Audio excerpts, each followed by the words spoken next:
जिंदगी में कभी भी कुछ भी निश्चित नहीं होता।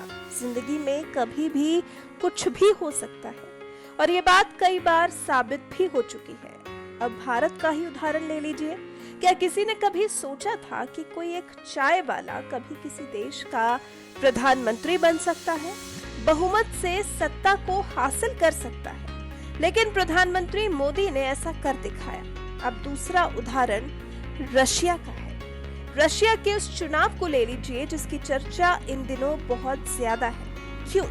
आखिर क्यों चर्चा है इन चुनावों की? क्योंकि इस चुनाव में जीत हासिल करने वाली एक सफाई कर्मी है। हालांकि अब वो उसी ऑफिस की बॉस बन चुकी है। जी हाँ, मरीना ओदोत्स्काया नाम की महिला पिछले करीब 5 साल से एक सफाई कर्मी के तौर पर काम कर रही थी, लेकिन चुनाव लड़ा और चुनाव लड़ते ही उसे जीता भी और बन गई उसी ऑफिस में बॉस।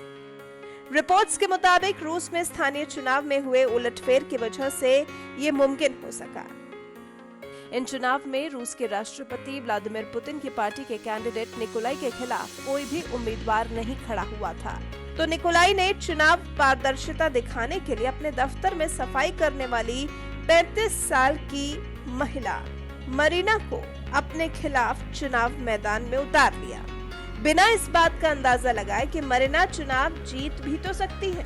मरीना चुनाव जीत गई। मरीना ने 62% वोट हासिल कर निकोलाई को हराया है, वो भी तब जब मरीना ने चुनाव प्रचार नहीं किया था, क्योंकि मरीना को जीतना ही नहीं था। वो तो अपनी बॉस के कहने पर चुनाव मैदान में उतरी थी। जीत का अंदेशा तो उनके मन में कहीं भी नहीं था।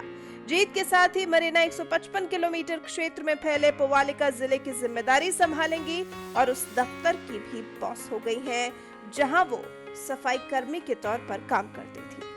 और अब जब इतनी बड़ी जिम्मेदारी कंधों पर आ गई है, तो मरीना अपनी जिम्मेदारी को समझते हुए अपने पद के लिए कार्य योजना तैयार कर रही हैं। यकीनन ये चुनाव ऐतिहासिक था और मरीना की किस्मत बदलने वाला था। इसके जो नतीजे आए हैं वो इतिहास में दर्ज हो गए हैं, क्योंकि न कभी ऐसा देखा है न सुना है। आपने भी मरीना के अलावा मरीना की जैसी ही अगर कोई कहानी सुनी है तो हमें कमेंट कर जरूर बताइएगा, हमारे साथ जरूर साझा कीजिएगा।